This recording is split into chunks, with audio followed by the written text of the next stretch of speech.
Hello, everybody, and welcome to First Ring Daily Live. It is Friday, the Friday before this thing, Ignite. And Paul and I am excited. My daughter, who's also going, is excited. I don't know if Paul's excited. I'm not excited, but I am. I'm happy to meet your family finally. And I know I'm going to scare your daughter, which I'm sorry for in advance. Yeah.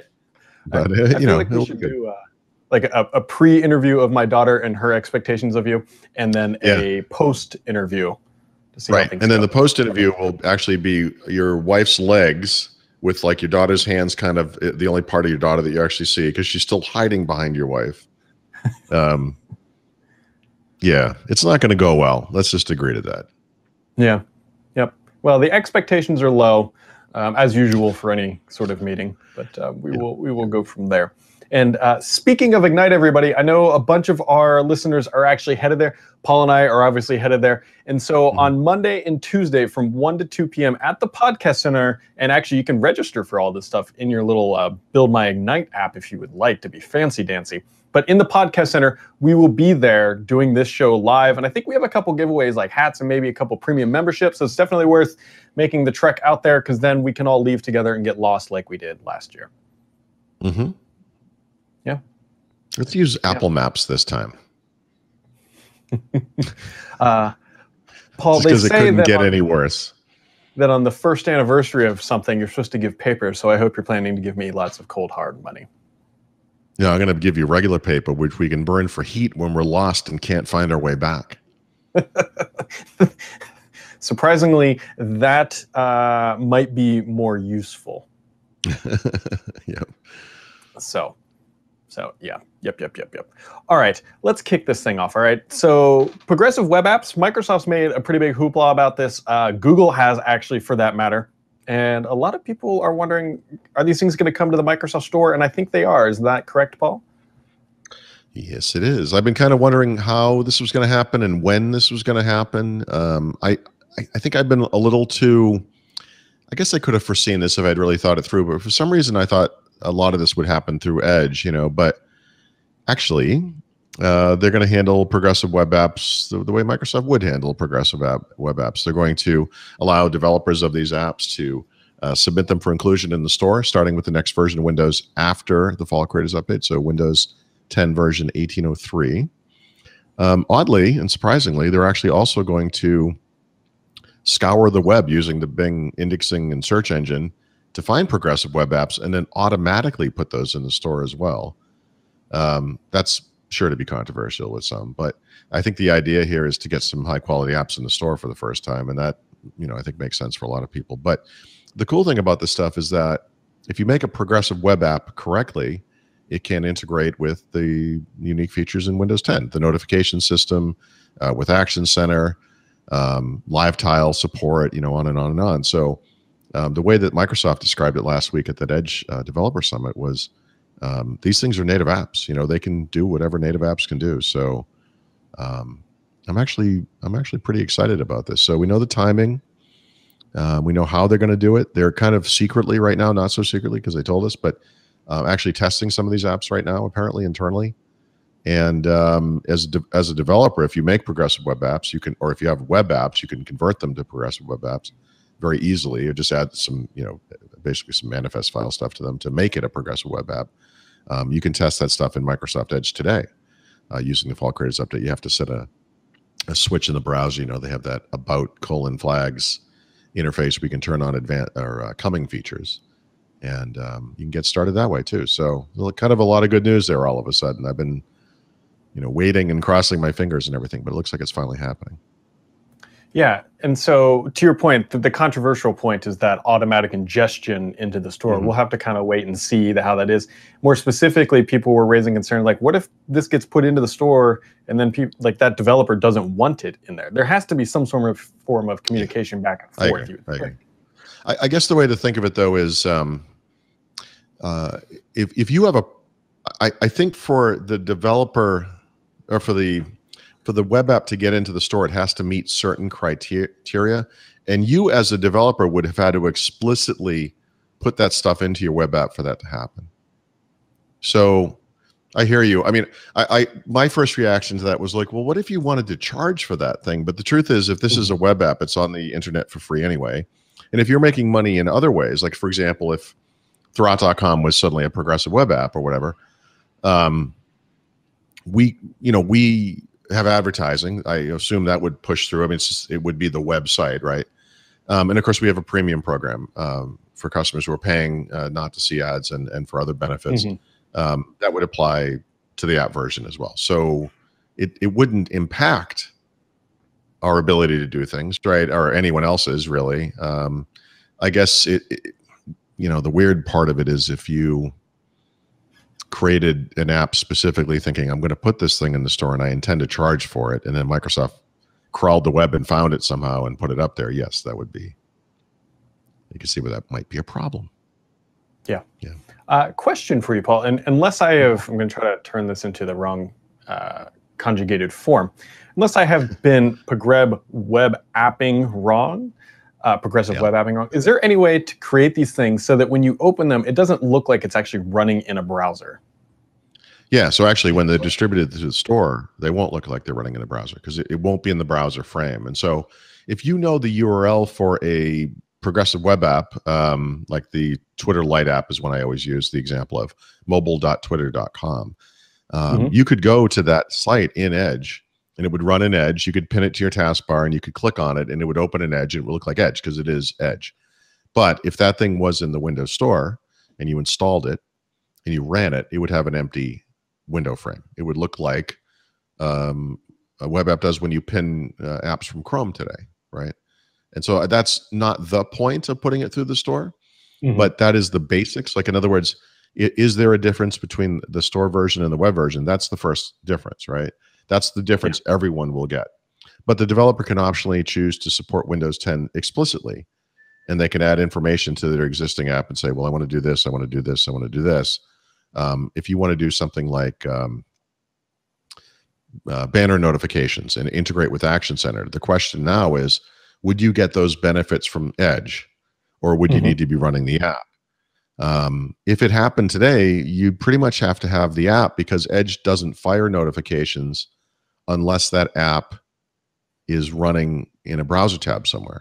Whereas when you install it as an app, it can run in the background, or it can get push notifications rather, and it doesn't have to be in a browser tab. And so there are going to be advantages to getting the app version. A lot of people are like, well, why go through the app? Like in Android, you can already pin a web app like this to your home screen, just like you can in Windows with Chrome. And yeah, that's true. But there's no native OS integration, but actually that's not necessarily true. I think to get the native OS integration and to have the best experience on Windows, you're going to want to get it through the App Store. Yeah. And so this raises a very interesting question, if you will. Is Google going to play nicely here? Well, Google doesn't own it, right? So the question really is who supports it and how. And so if you look at the three biggest platform makers today, Google, Apple, and Microsoft, Google is the furthest ahead. They do support it. They support it in Chrome. They support it through Chrome OS. They support it in Android. And Microsoft has promised to implement it. And now we've got some more details about the timing and how they're going to do it. So that's happening. In fact, even back at Google I/O, I think it was, if not, it was the recent Google developer event that was in Europe. I think it was in Poland. Google gets up on stage and talks about progressive web apps. And one of the companies they mentioned is Microsoft. They're saying, look, Microsoft's doing this too.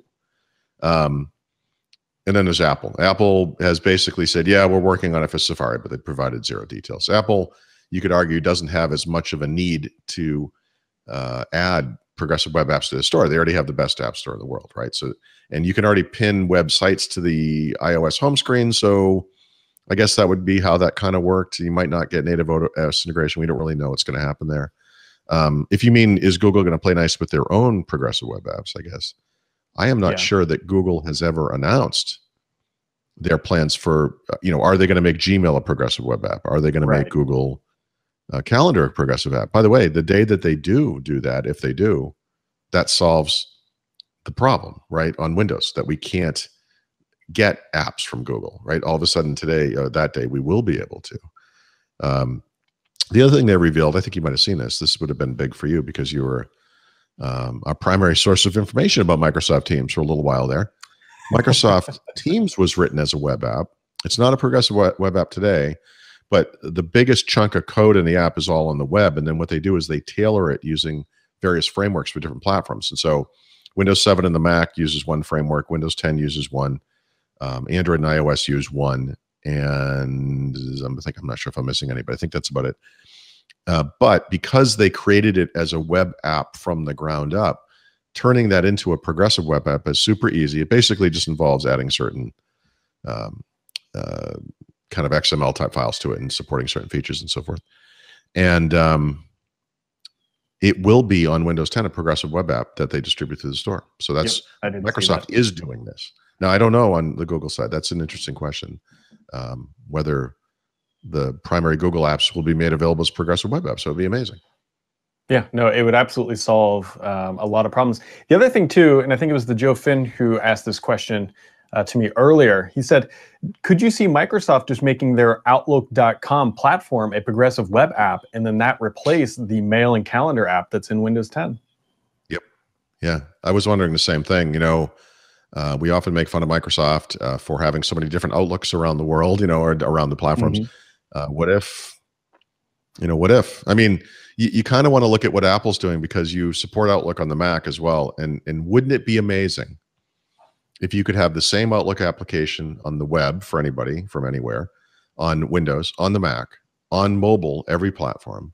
And then on each of those things, this is what they're doing with Teams, you're using whatever framework to support the native OS features in a way that it just looks and works like an app. I mean, one of the things the guy said from Microsoft that I thought was so true and is important to remember, because I talk a lot of progressive web apps, like there's going to be a little PWA logo up in the top, and you're going to be able to tell. People don't know that these things are progressive web apps. They don't care. They don't care how that app was made. They don't care how it got here. They just want to use it, and if it works, that's all they care about. And so, yeah, this could be the key to not just Microsoft, but a lot of companies creating consistent experiences across platforms while still taking advantage of native features. It's kind of the promise of Java that was never really realized, because Java always shot for the least common denominator. And I think people who don't understand PWA think that that's what's happening again, and that's not the case. These native OS integration bits are one of the many things that make these things very interesting. Yeah, definitely more to come, and that's coming, at least their target, as long as they hit everything, is 1809. Is that correct? Yep, 1803. Or 1803, 1803, yep. That's right. So that should be arriving in the spring, along with Timeline and Cloud Clipboard and all those other features we actually want. So, okay, that's a fair point. It's a fair point. Although they did, I went back and looked at build. They implied it was coming in the Fall Creators Update, and so I think it's probably maybe a more realistic timeline. But what I'm hoping to see is over the next few months is the ability to test this stuff through the Insider program, right? I think that'd be kind of awesome. If you have an Insider preview build, you can get a link to a store app that is a progressive web app, install it, and give it a shot and see what banner notifications look like, and how live tiles use all those native features, use it offline, all that kind of stuff. So I think it's going to work. I think it's going to be really good. Yeah, and I'm actually really holding out that they are actually going to take that Outlook experience from the web and bring it locally, because the calendar on the web is actually pretty good. I mean, I would compare it to what Google does. And so my problem right now with the calendar app, and I still haven't found a great replacement for this, is on Monday and Tuesday of next week, Paul, you're probably like this, you have a lot of events. Is that fair to say? Yeah, a lot of things going on. It's my calendar looks like Swiss cheese next week. Yes. So that's about what mine looks like. And so I like to look at things on the month view. That's just my preferred standard view. I like the month view. You can talk me into week view all you want, but month view is much more helpful for what I do. Okay. Here's the problem, Paul. I have too many events on Monday and Tuesday, and I can't actually scroll down inside that little cube to see what they are. Yeah, in other words, you want to be able to spin through the day, the square that is the Monday, and see what's inside of it. Yeah. The other thing that would be helpful on a mobile device, if you could press and hold on it and have it kind of pop up full screen or whatever, scroll through that list and get back out. If only there were ways to make user interfaces like the ones we've just described. Yes, and especially because Microsoft, if you follow any of the Windows designers on Twitter, they're very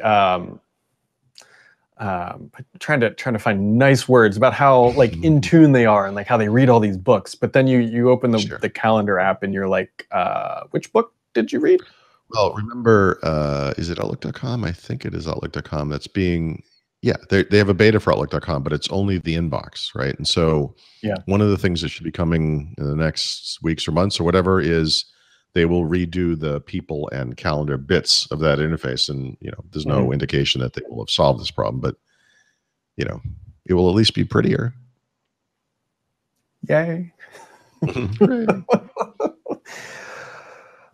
Speaking of the Windows Store, Paul, it looks like Microsoft put a little tote bag down on the taskbar. Have you seen this? Yeah. Not, excuse me, just getting over this cold. Not in person, but I did see it on the web, and it must be true. I guess in the release preview rings of Windows Insider now, you can get the new version of the store, which is being rebranded to Microsoft Store, which is a change they should have made years and years ago. You wrote an article one time saying, why can't I go to the Windows Store and buy, I don't remember what the example, a Surface accessory or something like that, or Office 365 or whatever.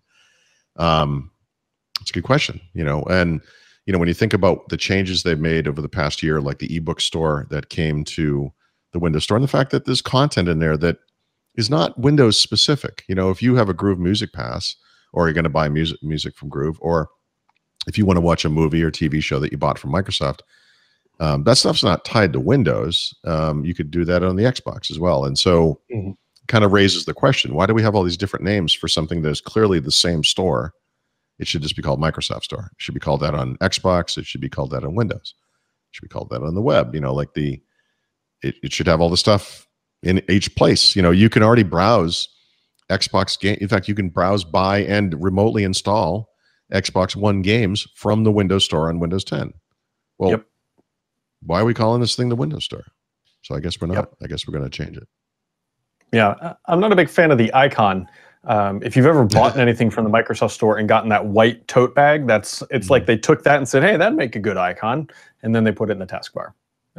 Well, the thing, right. It's the type of bag, like if you, this is an out-of-date reference, I guess, because things are not this black and white, obviously. But if you were to go to a mall in the 1980s and go shopping with your wife or something, you might be carrying the bags, right? And the bags always look like those bags. It's like the really thick material and like maybe a cloth strap or something. And it was the type of bag you never wanted to have because it was always stuff that wasn't for you anyway. And yeah, it does have that kind of weird connotation. But the thing that I do like about it is that it's flat, which is consistent with most of the icons in Windows 10 these days. If you look at the modern stuff, obviously there are, it's all over the map. Like if you look at the, I think it's the Notepad app, is basically the one from Windows Vista where it's turned to the side like at a 45-degree angle, and the cover of the notebook is actually made of glass so you can see through it, because that's what things were like in 2005, 2006, and it hasn't changed, and God knows why. But anyway, this one's flat in 2D, and the other one, the other store, if you think about it, also a shopping bag, but it was turned to the side slightly for some reason because some icons are and some aren't, and so consistency, they're getting there. Plus, there's colors. Yep. Yeah, everybody likes colors, including my daughter, who wants to know what your favorite color is, Paul. My favorite color is green. Well, she will be the determining factor in that, if that's what she chooses for you. I know your daughter, like I think I do. Haven't met her, but having seen her online, I believe her favorite color is sprinkles. So this has happened several times using this device. If it was possible to like hit instant replay, you would have seen that I was trying to use this device, and it kicks me to the login screen, like in the middle of using it. Brad, I am begging you, and I mean begging you. You got to bring this thing to Ignite. Well, I what need will to happen watch you is try to use this. Satya will be on stage, and one of these things will just land at his feet, and he'll be like, "You fix it!" Like that's so. I was literally just thinking I would give anything for you to hum that thing up on stage, have it spin over to his feet, and then just hear a voice from the audience say, "Fix it." And this is Windows 10s. I honestly would bring this thing if it had a video editor. So I don't know, like the one that Microsoft's been promising since build that was supposed to come in the fall that would be on this device. If it actually had a video editor where I could do some of that stuff, I probably would. But sure, I'm looking forward to the day crash. when our podcast videos are just full of like augmented reality bits and flaming fireballs and Tyrannosaurus Rexes. You know, yeah, it's just going to put it over the top. Our first guest will be Tupac, the hologram. The hologram. He will show up. Paul's not here this week, but Tupac is here. This show knows no bounds. Right. Paul, I know that you moved to Pennsylvania and you're basically in corn country in Amishville now. But what's the latest update on your electricity? So we just got the latest bill from our electrician today. My wife is in a coma right now, and it's not as funny as it sounds. But yeah, it's, you know, I joked on Twitter about this, but, you know, like we're the first people on earth that have ever underestimated the cost of a home renovation by a factor of possibly 200%. But yeah, so the electrical stuff is almost done. In fact, since I posted that, they've finished putting all of the kind of the panels and stuff around, but it's taken a really long time. Like I knew this was a big job. You know, when I hired the guy, I was like, look, it's a whole house thing. It's going to take forever. It's going to be expensive. I get it, but it was a lot more expensive than we thought it was going to be. And it's still not done. Like it's been roughly 3 weeks. You know, these guys have been in my house every single day for 3 weeks. So, oh wow, it's been very expensive. But we still have 2 fans to replace and a couple of little things. But it's one of those things like there's so much to do because we did switch consolidation. We removed dimmers where they weren't needed and added them back where they were, you know, where they are needed, and changed the type of dimmer so that made sense. You know, I'm looking at the room I'm in now. There's a panel of 3 switches that's just a hole in the wall over on the right side, and then to my left there's a panel that was 1 switch that had 5 or 6 things in it. It was just a single size switch, but that are both just holes in the wall because they were redundant. And that one of the things I really wanted to do was consolidate all that stuff. But now, because of the cost of this, what's really happened is I won't be able to eat for the next month. So I think I'm going to be losing some weight. Yeah. Well, yeah. If you thought I couldn't afford the iPhone 10 before, let me tell you, I really can't afford it today. All I could think about when you're talking about that is that you just paid someone a whole bunch of money to install the clapper into your house. Yeah, the way my wife said it was, we just paid somebody a whole lot of money to make the switches white. Which is a gross generalization, but fair. Well, happy home owning. Yeah, well, we moved here to save money, so that's working out great. Maybe you could hawk off a few HP computers to them. Jeez, yeah, really. Can I pay you in used Surface Books? Some of these probably work, sort of. This one's a first iteration Skylake. Give it to somebody you don't like. Yeah. Yep. A couple of people asked who are headed to Ignite where the podcast center is, by the way. The podcast center is located in the north-south building, because that's not confusing. 2nd floor to the right of the escalators. So. Yeah, and right now that's just like a text description that means nothing to us. So we'll have to go look and see what that really looks like. But well, you know, we will figure out this location by heart roughly Tuesday evening. Yeah, right, when it doesn't matter anymore. Perfect. Right. So it is Friday, folks, and on Friday, one of the things we do is take a look back at some of the comments that are hopefully berating Paul and not myself. Speaking of comments, Paul, by the way, did you see that email that Microsoft sent out that included one of our posts from the site in their Office 365 Insider email? I did, Brad, because you emailed it to me and everyone else we work with. Although I did get it in email anyway. I mean, just because I'm on Office 365. But. And I think the specific email said, Paul, don't get your hopes up. It's something I wrote. Sure. Anyways, an old Amiga user writes on the Google pricing, Paul, in that post, you had a quote that says, after all, you don't even know I exist. To which this user correctly points out, says, Paul, not only does Google know you exist, they know where you live, they know the route you take home from work, and everything else about you. Yep, that's a fair point. I guess what I meant by that was from more of a professional standpoint. But yes, you're right. Yep. And then Wonderbar wrote actually on the post that I wrote up about my app makeover. And actually, this is pretty fascinating. He says, I've always found it fascinating that you and Paul are completely different in this regard. Paul wants as much as possible running through a browser and web app, and Brad is going the exact opposite direction. And this is why Paul and I get along so very well. No, I mean, I looked at that article, and again, I apologize for that, but you had a line in there where you said something like, the conclusion here is that web apps are completely unsuitable for whatever it was, and I was like, that is the exact opposite of my experience. But I think that's the beauty of life, right? I mean, we all have different experiences and different expectations and needs and wants or whatever. So, I mean, I went through the whole thing with Windows 10s and Chromebook, and I found that the Chromebook stuff made a lot more sense to me and for what I do than the Windows 10s stuff. But here you are, you're using Windows 10s, and you're looking for apps from the store, So the progressive web apps thing, by the way, might be the thing that brings us together in the middle. I mean, those will be, so we'll see. Yeah, we'll get the Hatfield and McCoys here. And to be honest, I'm very optimistic about progressive web apps. I totally see how that is going to kind of transform the app world that we know today. And so that cannot come soon enough. And I'll be curious to see Microsoft's implementation. And I have to think that Microsoft is very bullish on this too, because I would suspect that when this sounds bad, but when they get these apps into the store and you go and run that progressive web app, they're going to consider that you an Edge user. Wow. Maybe that's how they got there. This is people testing it. By the way, there's a lot of issues here. In the debate around like, well, why do we have to get them to the store? You don't like, what's the point of that and all that kind of stuff. There's a promise to the store, and the promise is to end users that the apps that you get there are going to be safe and reliable. They're not going to hurt your battery life. There's this whole story around store apps. Well, when you wrap a web app in an AppX container, which is what that is, isn't that thing by nature kind of unpredictable? I mean, what stops the app maker from changing it after the fact because it's up on the cloud anyway, and doing something different?